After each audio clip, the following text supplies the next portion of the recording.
أعوذ بالله من الشيطان الرجيم.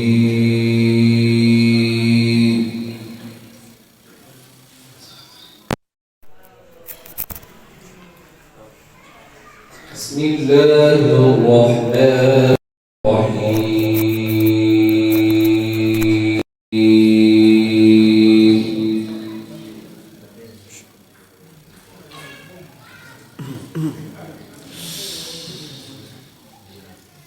يا أيها الذين آمنوا اتقوا الله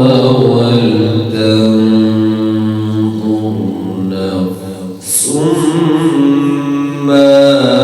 قدمت لغد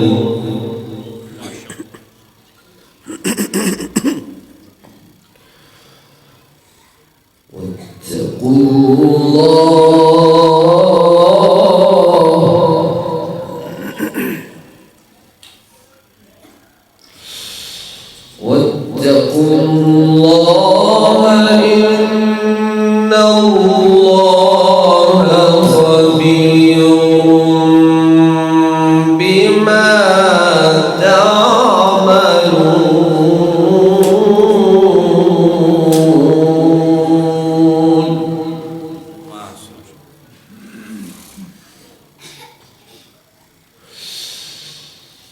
ولا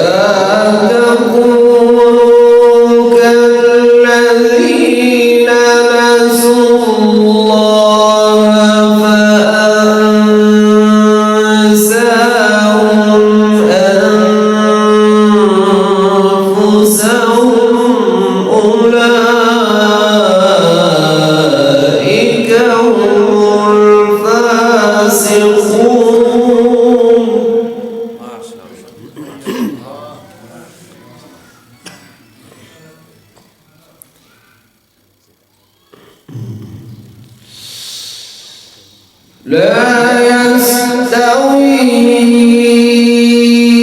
أصحاب النار وأصحاب الجنة.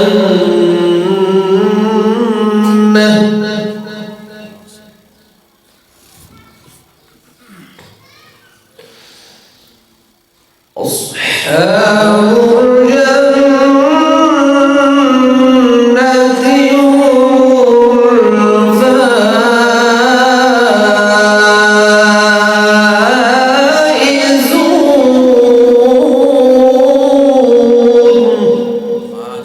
البنات کی داغی انعقاد شوه دے او زما استاد محترم شیخ الحدیث حضرت مولانا حسن خان سے دعوت برکاتهم العالیہ اگوی تشریف اوری کری دا او انشاءاللہ نزدی دا چلک سات بعد با اگوی منگتا انشاءاللہ دا بخاری شریف دا اخیری حدیث درس کئی نو د ټولو حضراتو او مستوراتو په خدمت کې گزارش دی چې د مجلس د آدابو بھرپور خیال وساتلی شي او بیا خاص کر په هغه وخت کې چې کله د بخاري شریف درس شروع شي د هغې نه وړاندې زه خپل راغلی میلمه چې ډېر لرې نه زموږ د پروګرام ته تشریف راوړو قاری سید الرحمن صاحب د تنگی هغه تازه په دې شعر باندې دعوت ورکوم چې زموږ مخې ته راشي او نعتیه کلام پیش کړي چې یا صاحب الجمال و یا سید البشر من وجهك المنیر لقد نور القمر او لا يمكن الثناء كما كان حقه بعد از هدى بزرگ تو یہ قصه مختصر ز قاری سید الرحمن صاحب تخواست کوم چې هغه راشي او زمانگا استاذ و مہتا ناتیہ کلام پیش کی قاری سید الرحمن سے صلی علی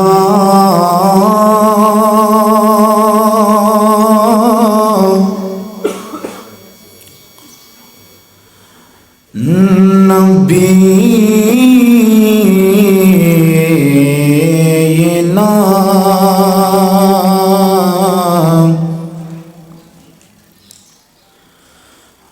صلی علی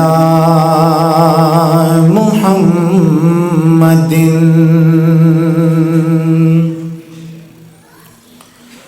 صلی علی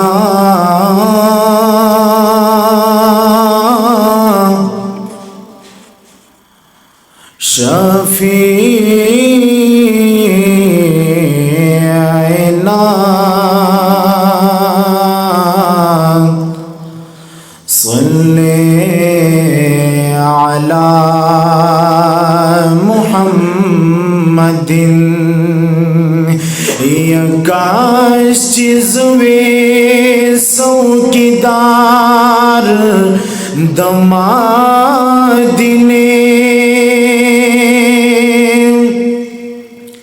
من جورو خدمت گادا مادنے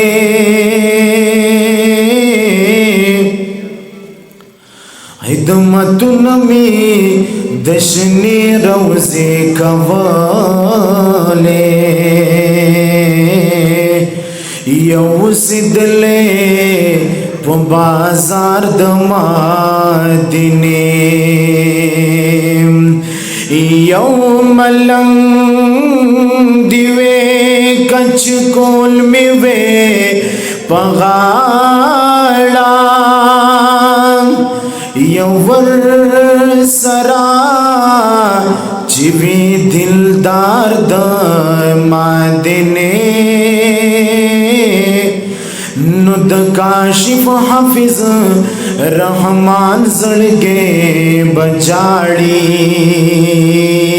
یسوک چولولی اشعار دمادنے ند کاشف حافظ رحمان زڑگے بجاڑی یسوک چولولی اشعار دمادنے ڈر پا ارمان رغالی یم رسول اللہ تاور پریم دے لگ د جنگلے خواہ تاور پریم دے لگ د جنگلے خواہ تاور پریم دے ڈر پا ارمان رغالی یم رسول اللہ تاور پریم دے لگ د جنگلے خواہ تاور پریم دے لگ د جنگلے خواہ تاور پریم دے رنگی لگیا دی او زمنګ استادو د بچو زمنګ استادو د اولاد د نیک کوش د جوړولو لپاره سرتول کوششونه کوي د استادان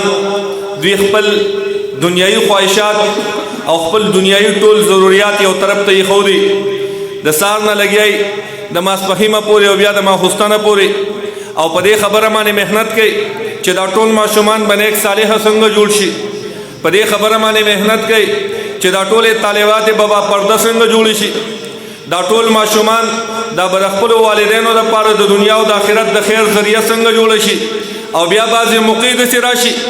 چې د مدارسو د استادانو هغه ضرورتونه سرته نه رسیږي د دوی هغه دنیایي چې کوم معاشي حالات وي هغه په دنیایي سطح باندې دومره ښکته تللي چې د دوی د خپل اولاد د خپل نسبي بچو هغه ضرورتونه دوی سرته نشي رسولی او د خپل روحاني اولاد د هغوی په مدرسه کې چې څومره ضرورتونه دي هغه سرته نه رسیږي نو بیا دا ستاسو مخې ته چې د پټکي په سر ولاړ وي دا ستاسو امامتیانې کوي په حیثیت د امام باندې تاسو قبول کړي بیا دغه استادان دغه حافظان دا علماء کرام دا ځای په ځای باندې ګرځي د چا نه چړ ګدا کوي موږ ورته د چاندې په نوم باندې یو مهذبه لفظ ویو خو د پټکي په سر باندې لاړ شي په دکانونو کې د خلکو نه سوال کوي زما په مدرسه کې زما بچي طالبان هغه وږي دي د هغوی د ډوډۍ تنظیم نشته زما طالبات په مدرسه کې د هغوی د دوپټې د بوقۍ تنظیم نشته هغوی د پکې او د بجلۍ تنظیم نشته ځای په ځای باندې هغوی ګرځي د خلکو نه چاندې راټولوي د مدرسې د آبادۍ د مدرسې د تعمیر او د هغې سره سره نور ضرورتونه پوره کوي زمونږ د عامو خلکو دا په ذمه باندې دا ذمهداري جوړیږي چې موږ د دې مدارسو سره د دې استادانو سره د دې علما کرامو سره د دوی سره په هر میدان کې انتهایی تعاون کوو او موږ د خپل علما کرام چرته په چړ ګدا باندې مجبور نه کو چې زمونږ د اولاد د پر لګي چاندې راټولي خختې د چانه په سوال راوړي د چانه پکی په سوال باندې راوړي په ځان باندې قرضونه راړي طالبان لګي تاسو په کوڅو کې وظیفې راټولي आवाज لګي چې وظیفه راوړي خدای مو بخا او بیا بعضی باطل قوتونه چونکه زما استاد محترم ناس ته انتهایی په معذرت سره بیا بعضی باطل قوتونه لګي تاسو د عوامو په ذهنونو کې یو خراب نقشه جوړي چې دا په مدرسه کې کوم علما کرام لګیا دي دوی به کله دا کردار نه کوي سو کوئی دوی به تبلیغ والا کردار نه کوي دوی د تصوف خلاف دي سو کوئی دوی به خانقاه آبادی سو کوئی دوی به سیاست نه کوي دا ټول د دین شوبې دي په مختلفو شوبو کې او دغه باطل قوتونه لګیا دي تاسو د ذهنونو د خرابولو کوشش کوي خو ان شاء الله موږ خپل نسبت د مدارس سره قائم ساتو موږ به د خپل استادانو په دې خپو کې کینو لکه چې دوی دا استاد محترم زمانه استه شپږو کال دوی مهنت وکړو زکات ایاز جوړ شو شپږو کال مهنت وکړو زکات مولانا شفیع الله جوړ شو اتلس کال مهنت وکړو زکات حافظ شوکت جوړ شو او دا تاسو چې دلته را جمع شوي دا څومره مستورات په مدرسه کې ناستي نن دا خوشالین مانځي او په خوشحالۍ باندې دلته را جمع شوي زما د بچی دوپټه پوشي کېږي زما د بچی چادر پوشي کېږي زما د بچی دستربندي کېږي دا د یوې ورځې خبره نه ده دا شپږ کاله دلته د باجیګانو د استادانو محنت کړی دی او زمونږ د استادانو د سرپرستۍ او د دعاګانو غلاس دی الله پاک زمونږ په سر باندې قائم او دایم لري د دې شاته هغه دعاګانې پرتې دي هغه محنتونه پرته دي ځکه مدرسه اسلامیه توضیح القرآن دا آباد شوله په بلډینګ سره دا آباد شوله په درس او په تدریس سره او نن د خوشحالۍ دا موقع الله پاک موږ او تاسو ته وښودله چې زمونږ په مدرسه کې الحمدلله په څلورم ځل باندې د بخاري د هغې درس اوس به انشاءالله استاد محترم کوي او په لومړني ځل باندې زمونږ د مدرسې نه الحمدلله ثم الحمدلله زمونږ د استادانو په دعاګانو سره د تخصص طالبات فارغېږي الله جل شانه دې ما او تاسو ټول د دین د خدمت لپاره قبول کړي زه خپل استاد محترم مولانا حسن خان صاحب دامت برکاتہ العالیہ په خدمت کې گزارش کوم چې دا زمونږ هغه استادان دي چې زما دپاره زه خصوصي د الله پاک ډېر شکرګزار یم چې ماله داسې استادان راکړي وی رهبر بھی हमदम بھی है गमख्वार हमारे او استاد قوموں کے ہیں معمار ہمارے دا زمونږ د استادانو د دعاګانو برکت دی الله پاک دې د دوی سرپرستۍ د لاس زمونږ په سر قائم او دائم ولري بلا الحمد لله رب العالمين والصلاة والسلام على سيد الأنبياء والمرسلين وعلى آله وأصحابه أجمعين أما بعد فإن أصدق الحديث كتاب الله وأحسن الهدي هدي محمد صلى الله عليه وسلم وخير الأمور أوادمها وشر الأمور محدثاتها وكل محدثة بدعة وكل بدعة ضلالة وكل ضلالة في النار وبالسند المتصل منا إلى شيخ الإمام أمير المؤمنين في الحديث أبي عبد الله محمد بن إسماعيل رحمه الله تعالى أنه قال باب قول الله تعالى ونزع الموازين القسط ليوم القيامة وأن أعمال بني آدم وقولهم يوزن وقال مجاهد القسطاس العدل بالرومية ويقال القسط مصدر المقسط وهو العادل وأما القاسط فهو الجائر وحدثنا أحمد بن إشكاب قال حدثنا محمد بن فزيل عن عمارة بن القعقاع عن أبي زرع عن أبي هريرة رضي الله تعالى عنه قال النبي صلى الله عليه وسلم كلمتان حبيبتان إلى الرحمن خفيفتان على اللسان ثقيلتان في الميزان سبحان الله وبحمده سبحان الله العظيم.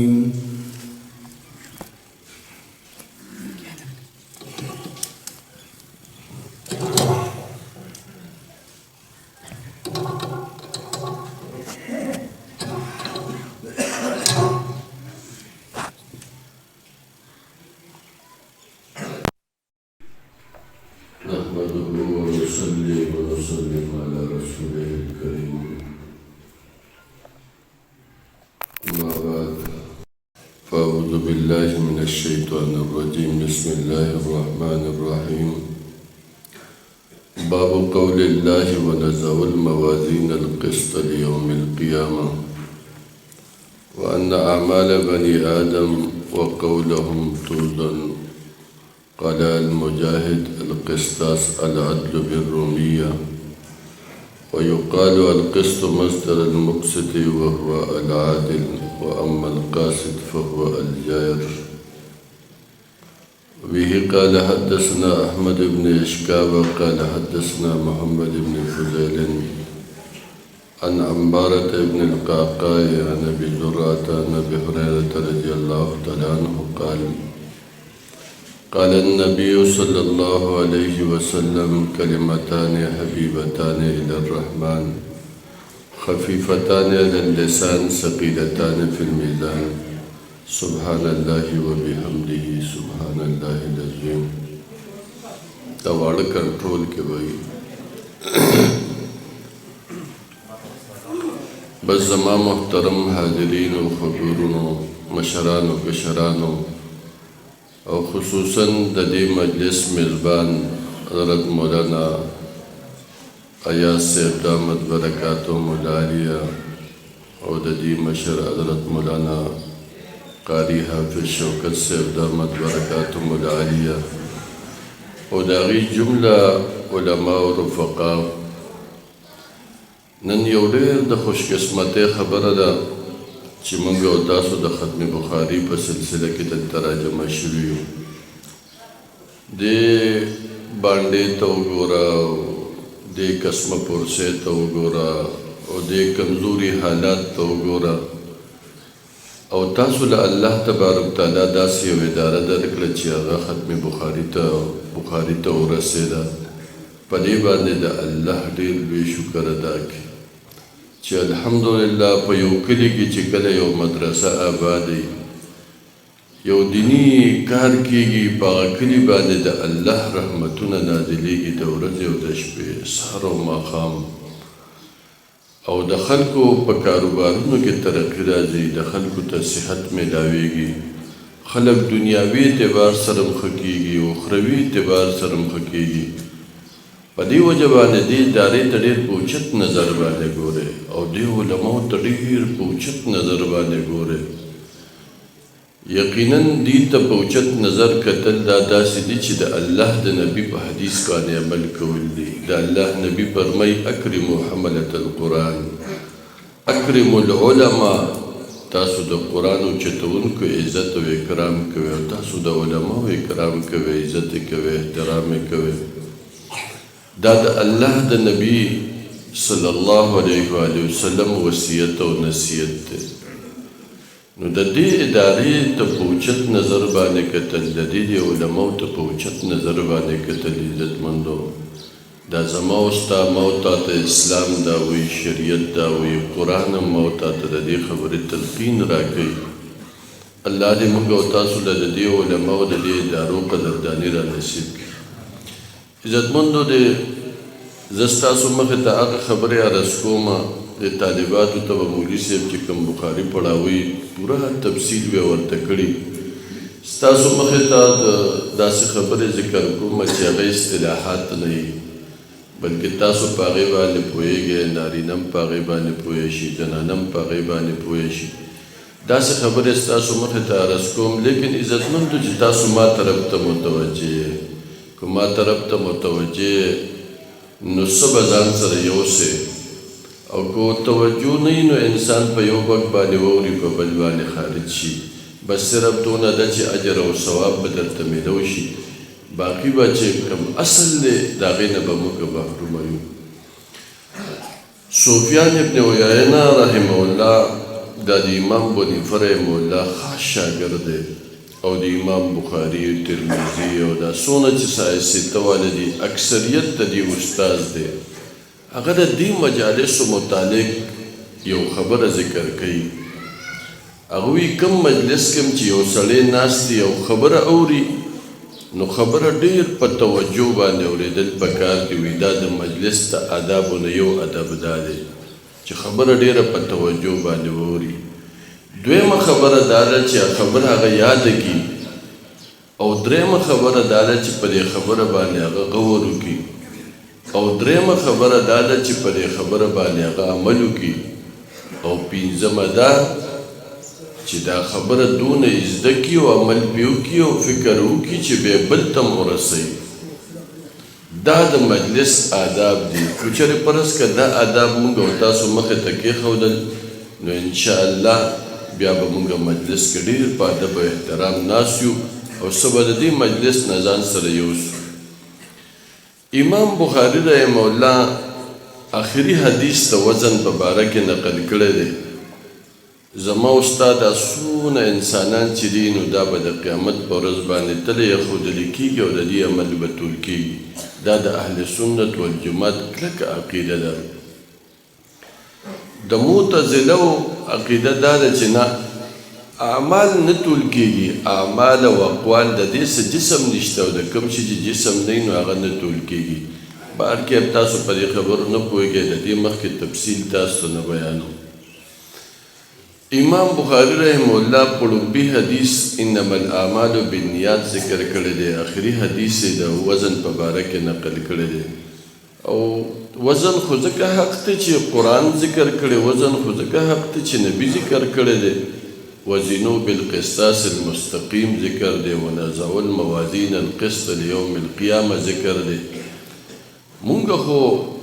د دې خبرې اړو څه سوچ په نه کوو، خو چې څه الله وایي یا مونږ منو، چې څه د الله نبي وایي یا به مونږ منو بس. نو امام بخاري رحمه الله لومبی حدیث ته عبدالله د عمر ابن خطاب رضی الله تعالی عنه حدیث دی، او دا د نیت په باره کې دی، او بیا په آخره کې حدیث د وزن په باره کې دی. نو تمام انسانیت ته دا خبره ده چې ګوره یو خبره ده، که ستاسو نیت صحیح که نه نو الله تبارک تعالی به دله په دې لږ عمل باندې ډېر اجر درکوي، خو چې نیت هم کامل او مکمل د الله رضایي. ګوره یو انسان دی یو نیکي وکړي نو هغه ته د هغې اجر 10 نیکۍ میلو شي. یو انسان دی نیکي وکړي هغه ته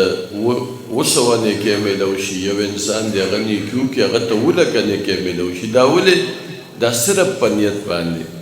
چې هر یو عمل د رب دپاره وي. بس موږ او تاسو چې ناست یو که نه،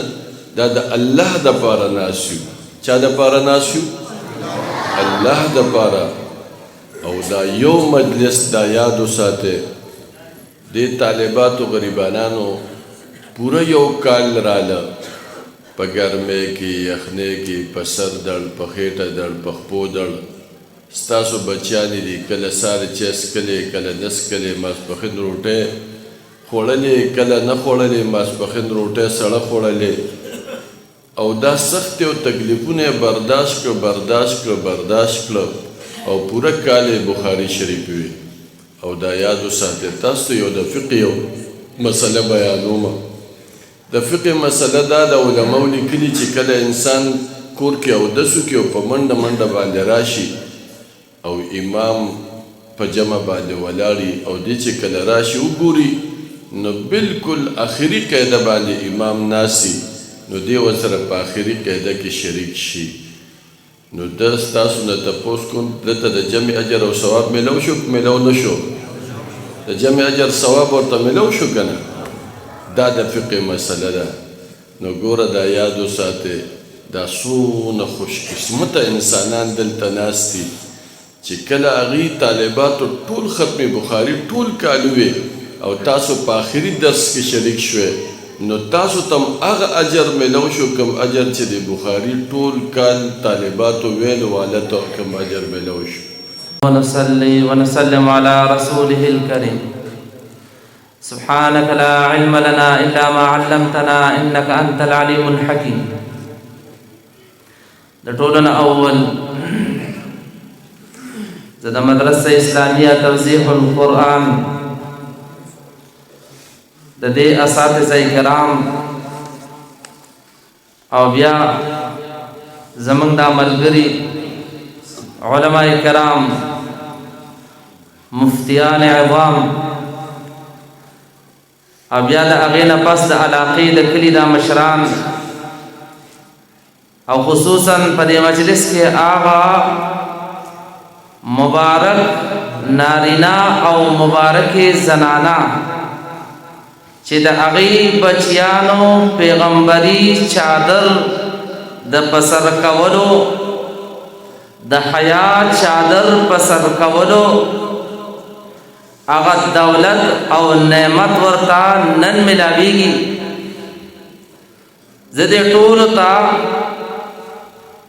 سلام پیش کوم او د هغې نه پس ورته مبارکبادي ورکوم چې الله دې تاسو ټولو ته مبارک کړي. محترمو ډېره د خوشحالۍ ورځ ده حالانکه زما دوه درې ورځې مسلسل وشوې چې زه بیمار هم یم او الله دې زموږ دا کوم د ادارې استادان ملګري چې دي الله دې د دې عمرونو کې برکت واچي ټول د مدرسې خدمت دي وچلو خو زه تاسو ته په آخري کې د دې مدرسې مختصر لږه کارګزاري بیانوم دا د دې د وجې چې نن کوم ماشومان د احادیثو د دې فضیلت سره سرفرش فروش کیږي او دغه فضیلت ورته ملاویږي زه تاسو ته وایم چې زنانو په دې معاشره کې څه مقام دی او زنانو دې امت ته څومره خیر ورکړی زموږ د دې مدرسې کارګزاري مختصر ده چې دا ځای میلاوېدو نو دا د عبدالستار حاجي صاحب د هغې په وینا باندې دې مدرسې ته ځای ورکول کېده په هغې کې ما سره د دې کلي یو څو ملګري اکثر چې زه د هغې نوم واخلم خفه شي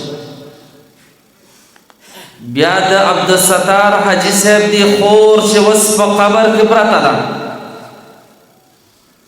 هغې اصرار وکړو چې دا ځای به زما د حصې نه د الله دین ته وقف کېږي هغه زمونږ ترور چې پروس کال ژوندی و او سکال د الله جل شانه خواته تللی ده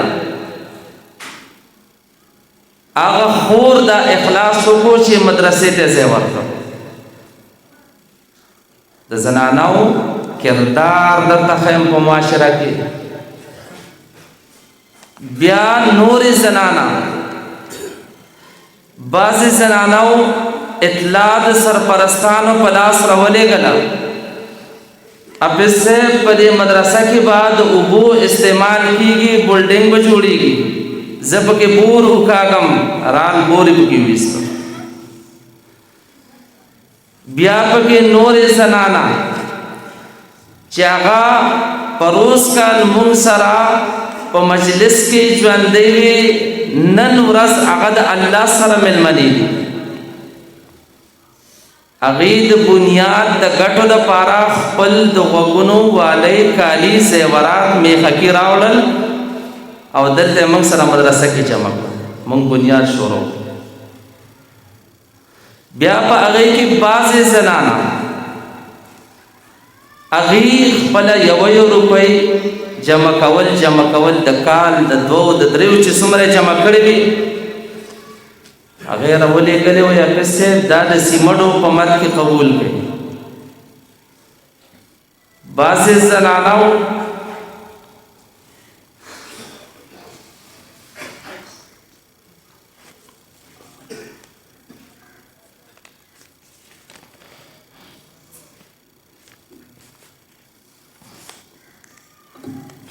هغې نن ورشته دی نو خو صرف دا درخواست به کوو وی حافظ صاحب چې کله د ختم موقوي او موږ په دې دنیا نو کم از کم علماء ته وایي چې زموږ د پاره د بخښنې دعا وغواړي هغه نن نشته دی.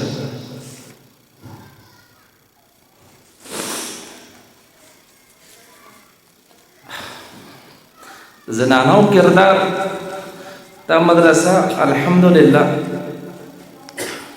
د بنیاد نه زنانو راغلولې ده. دا نه چې د سړو په کردار نشته، هغه زنانه هم د دې سړو د کورنو دي، خو بعضې زنانه پکې داسې چې د هغې هغه یو لفظ ما ته را یادېږي، یقینا جړا سړي له ورولې. یو زنانه پکې وه، هغې خپله ماشومه داخله وروي حافظ صاحب دا خو بالمه شي، د هغې ماشوم هم الله جل شانه عالمه کړه او هغه په دې دنیا کې نشته دی. عرض مې دا کو عزیزانو چې دا د مدرسې هغه مختصر حالات چې د ابتدا نه چا شروع کړی وه هم زنانو شروع کړه. په معاشره کې د زنانه ډېر کردار دی. خپلې زنانه دغه شانتې جوړې کړي چې هغه دې قوم ته عزت ورکړي، دې معاشرې ته عزت ورکړي، معاشره آباده کړي. او یاد لرئ چې نن هغې په قبر کې پرتې دي خو پرسکون پرتې دي، نن هغې په قبر کې دي خو د دې ځای دعاګانې ورته روانې دي. یو زنانه په دې ختم بخاري کې مولانا یاس صاحب راته وویل، په دې ختم بخاري کې وایي چې زما سیسه پکې جمع کړي چې دعا راته وکړي بیماره یم. عرض مې دا کړو عزیزانو چې د زنانو تربیت وشي نو معاشرې ته به خیر میلاو شي، او که زنانه تربیت ونشي نو معاشره څه کې خپل کور هم ګډوډي. نو دې وخته پورې زموږ د دې مدرسې خرچې چې دي نو ښه ډېرې دي خرچې الحمدلله. خو الله جل شانه ستاسو په وسعت او د دې زنانو په وسعت باندې سرته رسوي الحمدلله. زمونږ د دې مدرسې ماهانه خرچه د دواړو مدرسو 2,22,000 روپۍ ته رسېدلې ده. 2,22,000 روپۍ ته. په دې کې د استادانو تنخواګانې هم دي، په دې کې د ماشومانو خرچې هم دي، په دې کې د مدرسې بیلونه هم دي، په دې کې د مدرسې چې نور څومره اخراجات دي دا ټول په دې کې شامل دي بغیر د تعمیر نه. نو دا یو درخواست موږ تاسو ته مخې ته کوو او خاص کر دننه په دې چار دیوارۍ کې دننه د زنانو ته وایو چې تاسو بره وګورئ مدرسه دومره ډکه ده چې ځای پکې نشته، موږ سره بار هم ځای نشته دی چې آینده سال راځو دا عزم وکړو انشاءالله چې د دې مدرسې به د دې تعمیر باندې خو زموږ دا ختم لکه د دې به گزاره نه کې خو چې آینده سال راځو چې موږ بره چار دیواري او برانډه به انشاءالله کړي. خو هم د خیر سره دا زنانه هم دا عزم وکړو چې څنګه هغه مخکنو زنانه د خپل زړه غوښې چې هغه زیورات او کالي و سره و سپین زرو نن هغې په قبر کې دي او دلته تاسو ورته ستاسو دعاګانې ستاسو ختم بخاري هغې ته د هغې اجر میلاویږي. دقه شان موږ او تاسو هم عزم وکړو چې بل کال نه راځو موږ دا چار دیواري کړو. خو هم د خیر سره او بل شیخ صاحب درته وفرمایل چې د چا هېڅ وس نه کېږي 2 رکعته نفل کوئ یا الله د اخراجات یې د خپلو غیبو نه پوره کوي. خو هم د خیر سره زه بیا مبارکي ورکوم هغه بختورو خلکو ته چې د چا بچیانو نن ختم بخاري وکړو، د چا بچیانو تخصص ختم وکړو، د چا بچیانو ناظرة القرآن وکړو، د چا بچیانو ترجمة القرآن وکړو. هغې ته زه مبارکي ورکوم چې یو ورځ را روانه ده یقین لرئ چې د الله په تخت باندې به ناست الله به عزت د دې بچو د برکته د الله په مخ کې الله جل شانه تاسو ته در نصیب کړي انشاءالله. خو هم د خیر سره خپل بچیان د ادارې ته راولو. الله جل شانه دې مالا او تاسو ته په دې باندې د عمل توفیق را نصیب او پیغمبر علیہ السلام د ځان نه یو خبر هم نه کوي وما ينطق عن الهوى ان هو الا وحی یوحا. الله فرمای زما محبوب د ځان او د خواهش نه خبرې نه کوي، هغه خبرې کوي کوم چې ورته وحی کېږي. نو حدیث هم په وحی سره راغلی دي. نو دې ته غوږ کېږده، الله به در باندې رحم کوي. فقها مجتهدین چې کومې مسلې بیانوي نو دې ته غوږ کېږده، الله به در باندې رحم وکړي. ځکه چې مجتهدین کومې مسلې بیانوي نو یا به د قرآن نه ثابتې وي او یا به د حدیث نه ثابتې وي. فقها مجتهدین مسلې د قرآن او د حدیث نه بیانوي. سلور امامان دی. امام ابو حنیفه رحمت اللہ علیہ مشر امام دی. دا دنیا 8 کروڑ مسلمانان د مقلدین دی. دویم نمبر امام شافی رحمت اللہ علیہ دی. 50 کروڑ مسلمانان د امام شافی سے په مذہب دی. او دریم امام مالک رحمت اللہ علیہ دی. نو 100 کروڑ مسلمانان په هغه پسې دي. او سلورم امام احمد ابن حنبل رحمت اللہ علیہ دی. 15 کروڑ مسلمانان په هغه پسې دي. نو دا یو عرب او 10 کروڑ مسلمانان په دې سلورو امامانو پسې روان دي. او په شریکه دې ټوله ته وایي اهل سنت والجماعت. او دا شمیر پخوانی دی. اوس په 2017 کې نوې مردم شماری شوې ده. نو د مسلمانانو شمیر د دوچن نه لږ زیات دی. مخکې یو عرب 10 کروڑ مسلمانانو، اوس په دنیا کې 2 اربه او 20 کروڑ مسلمانان دي. نو د دوچن نه لږ زیات. دا سلور واړه امامان وی چې زمنګ د طرف نه تاسو ته یو مسله در ورسېدله او هغه د قرآن نه مخالفه وه یا د حدیث نه مخالفه وه نو مې منه. نو معلومیږي چې د دوی د مسلې د قرآن نه او د حدیث نه راوتلي دي. په قرآن کې هر څه شته، تبیانا لکل شی، د هر شي بیان پکې شته. او دغه شان په حدیث مبارک کې هم تر قیامت چې مسلمانانو ته څومره مسلې پیښېدونکي د هغې ټولو حل شته. خو موږ عام خلک چې موږ ته مسله پیښه شي نو براه راست د قرآن نه یا د حدیث نه خپله مسله نشو معلومولی. نو دا څلور واړه امامان دوی محنت مشقت کړی دی. او په دې قرآن شریف کې یا په حدیثو کې چې کومې پټې پټې پرتې مسلې وې نو هغې موږ ته ښکاره کړي دي. کومې چې ګرانې او پیچیده معلومېدې نو هغې موږ ته اسانې کړي دي. نو دا څلور واړه امامان زموږ د قرآن او د حدیث استادان دي. دا شارحین دي، تشریح یې کړې ده. نو دې څلورو واړو امامانو دې مسلو ته غوږ کېږده، الله به در باندې رحم وکړي. قدم په قدم روزانه هر یو بنده ته مسله پیښېږي، خو موږ عام خلک په خپل سوچ فکر روان یو، که پورې وتو که کندې ته پرېوتو. نو هر مسلمان له پکار دی چې مسله پیښه شي نو د خپل عالم نه دې تپوس وکړي چې د شریعت په رڼا کې قدم پورته کړي نو دی به کامیاب وي. د مسلې د زده کولو اجر او ثواب به څومره وي. یو حدیث مبارک کې راغلی دی که چا د قرآن شریف یو آیات زده که نو د 100 رکعاته نفلو نه پې ډېر ثواب به وشي. او که چا د دین یوه مسله زده کړله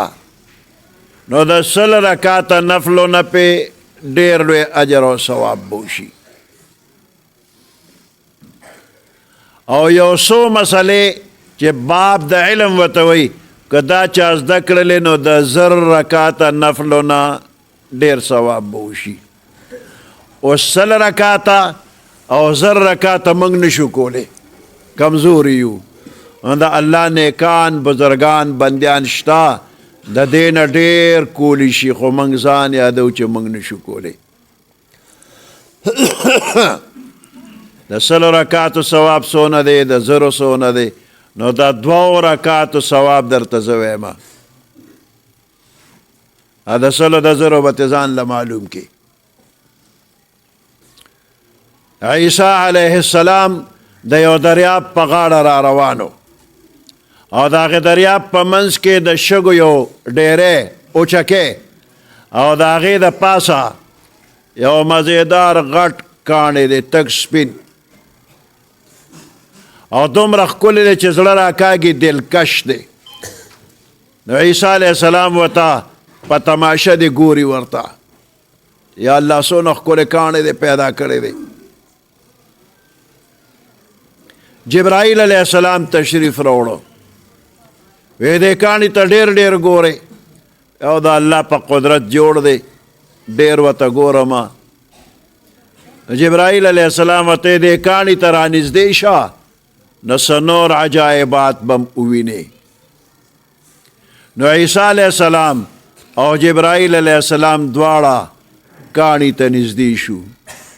پا کانی کے یو دروازہ کلو شلا عیسیٰ علیہ السلام دنن ورغی پکی یو بزرگ پا مانزو ولار دے او پا دیر خکل طریقہ بانی منز کئی جب مانزن فارغ شو نو عیسیٰ علیہ السلام و سر خبرو که دا خدای نیکا بندہ سونا مدکی گی چه دلتا عبادت کے اغوات 1500 کال اوشو عیسیٰ علیہ السلام نورم حیران شو چې 1500 کال دی عبادت کی دل بسون اجر و ثواب اللہ ورکی جبرائیل علیہ السلام ته بهر راوزا چې بهر را اوت نو ته څنګه سنور حیران شولې وی او ډیر زیات حیران شوم دا بنده د ټولی دنیا د نظر نه پټ په تنهایی کې په اخلاص باندې بیریا عبادت کوي او 1500 کال کوي چې دل به څومره ډېر لوی اجر او ثواب الله ورکړي وي جبرائیل علیہ السلام ورته حضرت بل خبره کوم نو نور به حیران شي وی څه وی ستا نه وروسته به محمد رسول الله صلی الله علیه وسلم تشریف راوړي او دا هغه یو امتی چې 2 رکعاته منځو کې د دې بزرګ د 500 کالو نه په ډېر ثواب الله ورکوي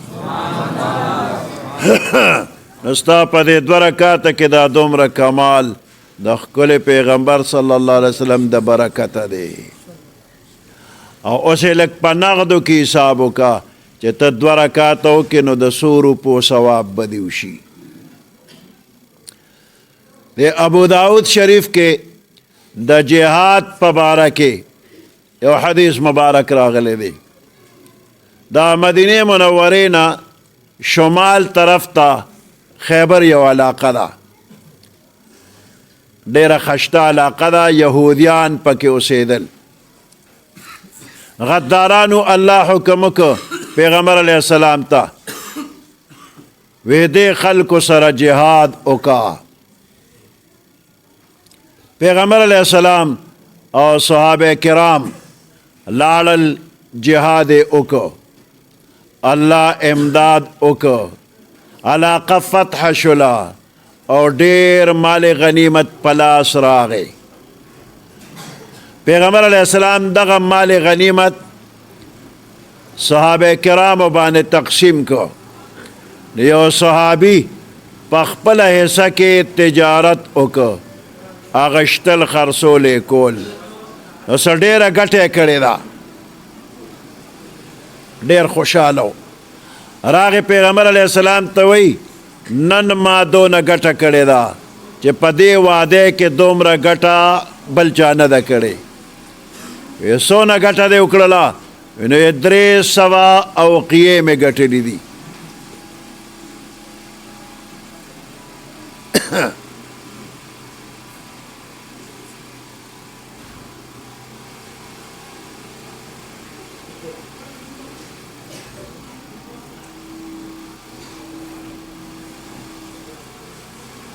دا بس پرېږده نه کېږي دا بجلی لاړه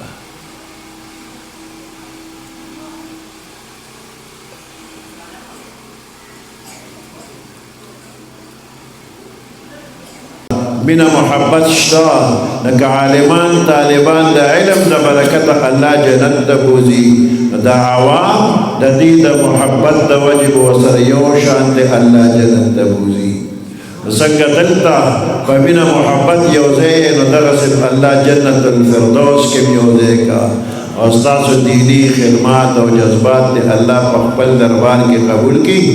او د دې د فیض او برکت دی الله دې ټولې ګیر چاپېره علاقې ته ورسوي سبحان ربك رب العزة عما يصفون السلام على المرسلين والحمد لله رب العالمين الدعاء آمين الحمد لله رب العالمين والعاقبة للمتقين والصلاة والسلام على خير خلقه محمد وآله وأصحابه أجمعين اللهم تب علينا قبل الموت وارحمنا عند الموت وسهل علينا سكرات الموت ولا تعذبنا بعد الموت یا الله زمونږ د ټولو په حال باندې رحم کرم وکړي ګناه خطا باندې قلم د عفو راکاږي تر اوسه پورې چې څومره ګناهونه شوي دي الله دا ټول ګناهونه راته معاف کړي آینده د نیک عمل توفیق راکړي او د بدو عملونو نه وساتي بیمارانو ته دعا وکړه چې هر څومره مسلمانان هر قسمه بیماری کې مبتلا دي الله رحم پرې وکړي د نیک عمل لپاره ټول روغ جوړ کړي کم مسلمانان چې وفات دی الله وی بخي او قبرونه د جنت باغچې کې مرګ نه خلاصي نشته موږ به ټول مرو یا الله د ځان کدن د سختونو د قبر د عذاب نه ټولو ته نجات نصیب کړي د حاضر مجلس بدل کې ډېر مرادونه او مقصدونه دی الله ته معلوم دي ته حاجت روا مشکل کشای د دې ټولو شرعي مقصدونه د خپل غیبي خزانو نه تر سره کړي دا دینی اداره الله دې همیشه قائمه دائمه کامیاب لري نور چې څومره دینی ادارې دي دینی خدمات کوي الله دې همیشه قائم دائم کامیاب لري تر اوسه چې دې دینی ادارو سره چا څومره امداد اخلاص تعاون کړی دی یا آینده اراده لري الله دې دنیا او آخرت کې ډېرې ډېرې بدلې ورکړي د خپل ملک ته دعا وکړه چې الله پاک پکې امن او امان راولي دا شرونه فتنې فسادونه ته الله پاک لري پاکستان کې خصوصا نور اسلامی وطنونو کې عموما یا الله اسلامی نظام راولي اسلامی نظام راتلو لار کې کم رکاوټونو خندان یا الله دا رکاوټونو دا خندان ختم کی دا دعا په چل پوي ګناه خو چې کم خیر او برکت پیغمبر علیه السلام غوښتل یا الله دغه خیر او برکت موږ ټولو ته را نصیب کړي دا کم شر نه پیغمبر علیه السلام پناه غوښتل یا الله دغه شرونو نه پناه را نصیب کړي خدای پاک اخر وخت کې زمونږ په جبه دا کلمه راولي چې لا اله الا